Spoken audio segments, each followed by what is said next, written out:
Hello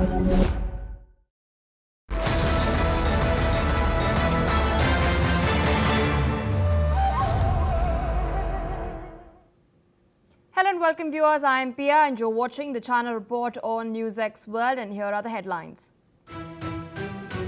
US President Donald Trump has warned that his Chinese counterpart Xi Jinping would never act against Taiwan while Trump is in office, insisting that China knows the consequences if they do so. Taiwan's Defense Minister Wellington Kyu says that the United States is working overtime to accelerate delayed F-16 fighter jet production for Taiwan, which were initially expected to arrive by the end of 2026. US President Donald Trump has alleged that China, North Korea, Russia and Pakistan are secretly conducting underground nuclear tests, adding that the US will resume testing to avoid being the only nation that doesn't do so. US Secretary of War Pete Hegseth visits South Korea for talks expected on reshaping the role of American troops. He is also expected to visit the DMZ border separating South and North Korea. Russian Prime Minister Mikhail Mishustin has departed for a two-day visit to China. He is set to meet Chinese President Xi Jinping and Premier Li Qiang in order to discuss economic and technological cooperation and to strengthen ties between Beijing and Moscow. US President Donald Trump has stated that the United States will not allow China access to NVIDIA's advanced Blackwell chips, emphasizing frequent meetings with CEO Jensen Huang as he prioritizes safeguarding American technological superiority.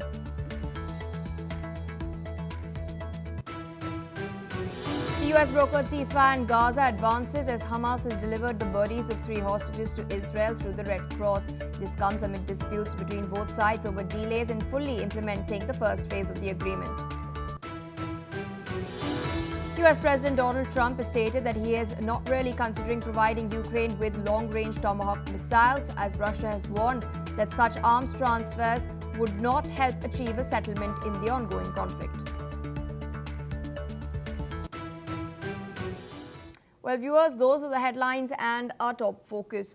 US President Donald Trump has warned Chinese President Xi Jinping that he must understand the consequences of any military move against Taiwan, although he has refused to say if Washington would intervene directly. Meanwhile, Trump has stated that Taiwan has never even come up during his meeting with Xi Jinping in South Korea last week. When pressed on whether he would send US troops if China did hypothetically attack Taiwan, Trump replied by stating that you'll find out if it happens. And let's in fact listen into what he had to say. They understand what's going to happen, and he has openly said, and his people have openly said at meetings, we would never do anything while President Trump is president. China regards Taiwan as part of its territory, while the United States maintains a one-China policy, officially recognizing Beijing but supplying Taipei with defensive arms. With us on the broadcast is Dr. Satoru Nagao, fellow at the Hudson Institute, joining us from Tokyo.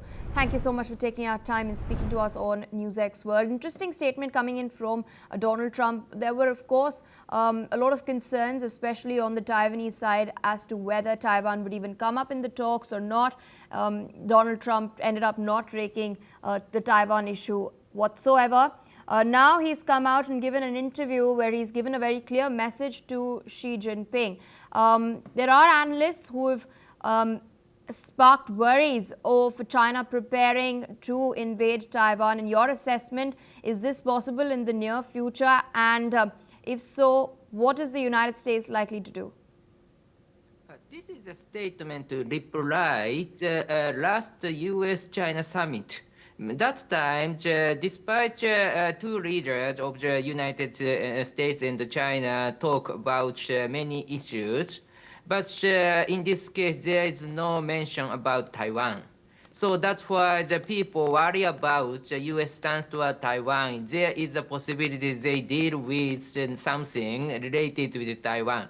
So that's why today the President Trump mentioned this is not true. There is no deal about Taiwan. The U.S. will protect Taiwan. If China invades, it will be disastrous situation for China. So that is a statement to calm down this kind of concern towards the U.S.-China deal. So this is not a statement China is preparing to invade Taiwan just now. Of course, anytime they are preparing, but not just now. The situation is imminent. That's why President Trump said something. That's not the situation. I believe. I believe it's. In my analysis, this is a statement to calm down the concern related to the last U.S.-China summit, I think. All right, sir, requesting you to stay on with us as we are tracking some further updates. In a report to Taiwanese lawmakers, Taiwan's defense ministry has stated that the delivery of all 66 F-16V fighters initially expected to arrive by the end of 2026 had been pushed back due to production line relocation and disruptions. The ministry has stated that in order to speed up production, contractors are working 2 shifts lasting 20 hours a day, adding that Taiwan will monitor progress in order to ensure contractual obligations are met. Now, the Defense Minister, Wellington Koo, has stated that US and Taiwan are working on the delays and that 50 of the Lockheed Martin aircrafts were already on the production line. Out of these, 10 are expected to undergo fighter tests at the end of this year and are expected to be delivered in 2026. The Taiwanese Defense Ministry has also highlighted that the delivery of 24 Mk-48 torpedoes and 4 dummy torpedoes initially expected by 2026 is now expected sometime between 2026 and 2028. The ministry has also reported delays in the delivery of Raytheon's AGM-154C joint standoff glide bombs. They were initially meant to be delivered by the end of 2026 but are now expected to be delivered sometime between 2027 and 2028. However, the ministry has added that the deliveries of the 29 high-mobility artillery rocket systems or HIMARS were ahead of schedule. Still with us on the broadcast is Dr. Satoru Nagao. Interesting statement coming in, the Taiwanese Defense Ministry laying out a clear timeline and also providing the reasons for the delays. There are supply chain, not just bottlenecks, but also production issues that the United States is facing, Lockheed Martin is facing, particularly as far as the F-16s are concerned. How crucial are these 66 F-16s for Taiwan, especially now that we're seeing incursions by the Chinese side into the median line, whether it is through the sea or through the air? Yes, this is serious for Taiwan because Taiwan needs to strengthen their air power.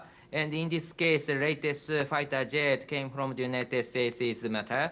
And President Trump, the Trump administration tried to send these latest weapons to the Taiwan. That is true, I think, because last agreement between the U.S. and Taiwan. But at the same time, recently, indeed, delaying supply of the weapon system is common in the world because of the surge of the demand in the world. For example, the Ukraine, the Israel, they use many U.S. weapons. And in this case, they try to build. But another concern is the supply chain to produce weapons. Because, of course, 30% of the parts of the U.S. weapons using the Chinese parts, including the rare earths came from China, and China tried to restrict this supply since the spring of this year. So, of course, there are the stock in the past, but stock has running out now. So, this means that the supply of the rare earths from China is very important affect to the weapon production in the United States. But that if such kind of situation really happen, this is not just a concern. This really happen. That is a very serious concern. So that's why delaying is something very important indication of the seriousness of the U.S. weapon production. And the view from Taiwan, currently the U.S. asked Taiwan to raise the defense budget. Despite this, the U.S. cannot provide enough weapons, even if the Taiwan promised to buy. View from Taiwan, Taiwan wants to ask the U.S. to pay more to buy the weapons. So that is the reason the Taiwan side say the complaint about it, I think, because of the money is also the matter indeed. Indeed, sir. Requesting you to stay on with us as we're tracking further updates. US President Donald Trump has responded to his recent directive on conducting nuclear tests. He has accused Russia and China of conducting underground nuclear tests and has highlighted that these countries do not talk about it. However, there is no public evidence or confirmation from international monitoring systems that either China or Russia have conducted nuclear tests in recent decades. Russia's last test was during the Soviet era in 1990, while China's previous test was in 1996. Nevertheless, these countries have enhanced their nuclear delivery systems. In fact, Russia recently tested the nuclear-powered Burevestnik cruise missile and the Poseidon nuclear-capable underwater drone as well. The only country to have tested nuclear weapons in the 21st century remains North Korea. Despite this, the US President is proceeding with his plan and has instructed the US Department of War to begin testing on an equal basis. Listen in to what Trump had to say. I'm saying that we're going to test nuclear weapons like other countries do, yes. But the only country that's testing nuclear weapons is North Korea. China and Russia are not. No, Russia's testing nuclear weapons. My understanding and China's testing them too, you just don't know about it. That would be certainly very newsworthy. My understanding is what Russia did recently was test essentially the delivery systems for nuclear weapons, essentially missiles, which we can do that, but not with nuclear warheads. Russia's testing and China's testing, but they don't talk about it. You know, we're a open society. We're different. We talk about it. We have to talk about it because otherwise you people are going to report. They don't have reporters that are going to be writing about it. Dr. Satoru Nagao still with us on the broadcast. Interesting statement coming in from Donald Trump. He's doubling down on his bid to test nuclear weapons in the United States of America. Do you think he'll go ahead with this, or is this mere posturing, mere signaling to Russia and China? In this case, the definition of the nuclear test is matter, and the size of the test is matter. Because size is small, even if many people try to check, it is impossible to identify. But could happen. So that's why in this case, I'm not sure what kind of test President Trump is talking about. But at the same time, so far, there is a possibility Russia and China is developing the nuclear arsenal. Even if the test or not is not a matter. Anyway, they're improving the delivery system like the hypersonic missile or other nuclear-powered missile or others. So that's why it is true they are improving nuclear weapon capability. And at the same time, in the near future, the U.S. will conduct a nuclear test. Of course, Russia and China will conduct a nuclear test, I think, to improve or maintain their capability. That's why, anyway, this remark will be real in the near future, I think. So that's why conducted already or will conduct is not a matter. Anyway, it will happen, I think. All right, so with that, I would like to thank you for taking out time, sharing your perspective on these developments. Meanwhile, viewers, we're tracking further updates. We're now learning that U.S. Defense Secretary Pete Hegseth is visiting South Korea for high-level talks focused on reshaping the role of American troops amid a changing security environment in the region. Hegseth is expected to meet South Korean Defense Minister An Gyu-pak to discuss combined defense readiness against North Korea, cyber and missile defense cooperation, and plans to respond to evolving threats in Asia. The two officials will also review the annual Security Consultative Meeting, the highest-level forum for charting the course of U.S.-South Korea military alliance. Hegseth is also expected to visit the Panmunjom Truce village on the DMZ border. Of course, the U.S. is committed to regional stability and continued support for South Korea's defense modernization. With us on the broadcast is Jin Woo Chae, who's a journalist joining us from Seoul. Thank you so much for taking out time and speaking to us.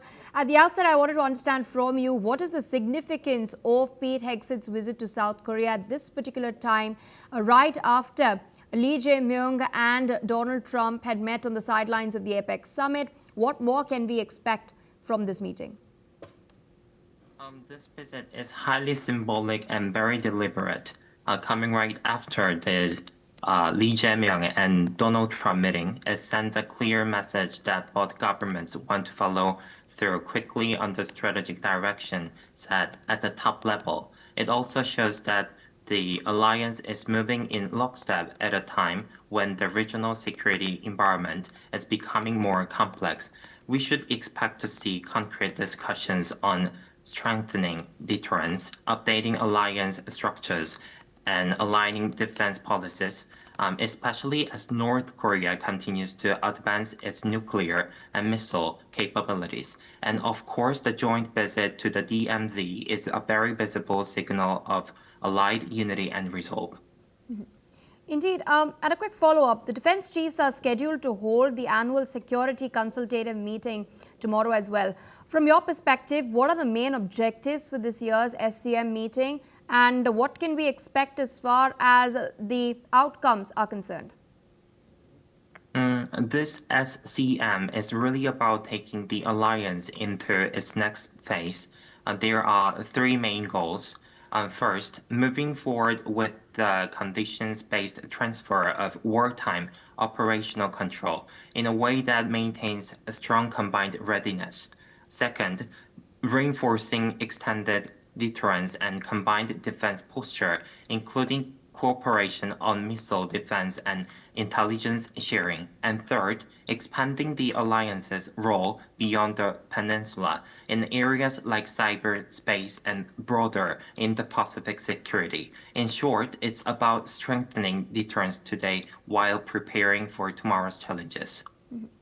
And I also wanted to understand, how can Donald Trump and Lee Jae-myung modernize the U.S.-South Korean alliance, given that the U.S. has mentioned making the role of its 28,500 troops in South Korea more flexible? How do you think the defense ministers will be able to sort of put this into practice on the ground? Modernization in this context means making the alliance more agile and better equipped for multi-domain challenges. The concept of flexibility, especially regarding the 28,500 U.S. troops in Korea, is about ensuring they can support missions both on and off the peninsula without compromising deterrence here. Practically, that could mean more joint training, more mobility exercises, rotational deployments of advanced assets, and enhanced command structures so both sides can respond quickly to evolving threats. The key will be balancing flexibility with reassurance, maintaining strong defense readiness while also adapting to new strategic realities. And lastly, how do you expect North Korea and China to react to this particular visit and the outcomes of the SCM? Interestingly, this also comes right after the Trump-Xi meeting that had taken place in Busan earlier. Trump described the talks as very constructive. What are your expectations of the reactions coming in from China and North Korea? We should expect a predictable response, strong rhetoric, and potentially some kind of military demonstration. Pyongyang, North Korea capital city, tends to view high-level alliance coordination as a threat, so missile tests or military drills wouldn't be surprising. But ironically, those reactions only reinforce why these meetings matter. The U.S. and ROK, Republic of Korea alliance will continue emphasizing that its posture is defensive and focused on stability, but also that provocations will be met with greater coordination and readiness, not hesitation. All right, with that, I'd like to thank you for taking out time sharing your analysis with us on NewsX World. With that, viewers, we're shifting focus to more news coming in. We're learning that Russian Prime Minister Mikhail Mishustin has commenced a two-day visit to China. Moscow has stated that this carries great importance. The trip includes talks with Chinese President Xi Jinping and Premier Li Qiang. Now, according to reports, Mishustin will meet Li in Hangzhou before heading to Beijing for discussions with Xi. The Kremlin has stated that the visit highlights the growing depth of Russia-China cooperation, although it has declined to confirm whether Russian President Vladimir Putin sent a message to Xi Jinping through Mishustin.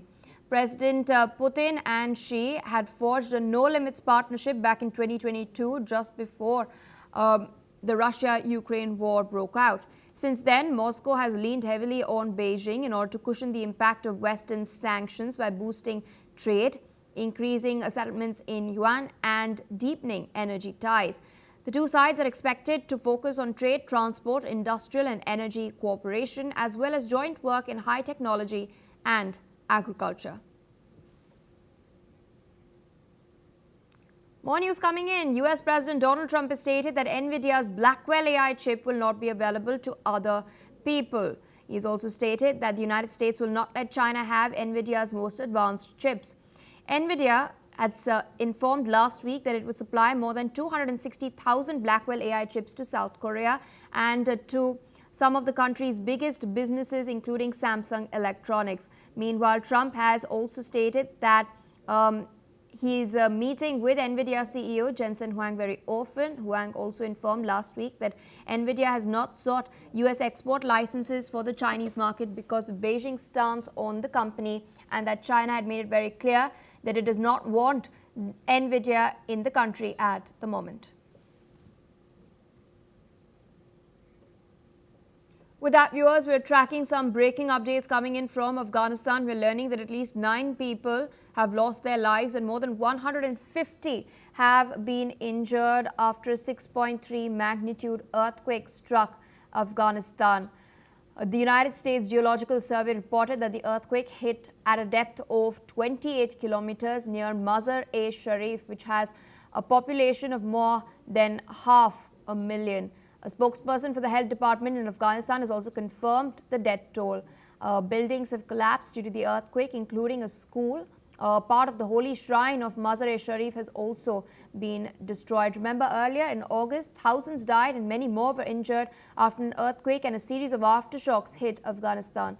Afghanistan, as we know, is especially vulnerable to earthquakes as the country is located on 2 major active fault lines that have the potential to rupture and cause extensive damage as well. In fact, we are learning that 150 odd people are injured and 9 have lost their lives. The city's population is about 523,000. This is struck near Afghanistan's Mazar-e-Sharif area. And in fact, the USGS has warned of significant casualties and potentially widespread damage as well. The depth of the earthquake was about 28 kilometers. Earlier, when the earthquake struck at the end of August, we remember more than 2,200 people were killed, thousands more injured after the strong aftershocks and the main earthquake hit the country at the end of August. Of course, the world will be mobilizing in order to provide aid to the people of Afghanistan.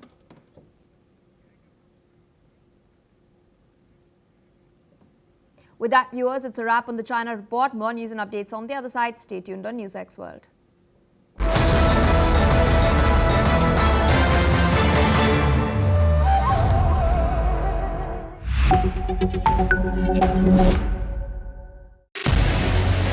What we can do as the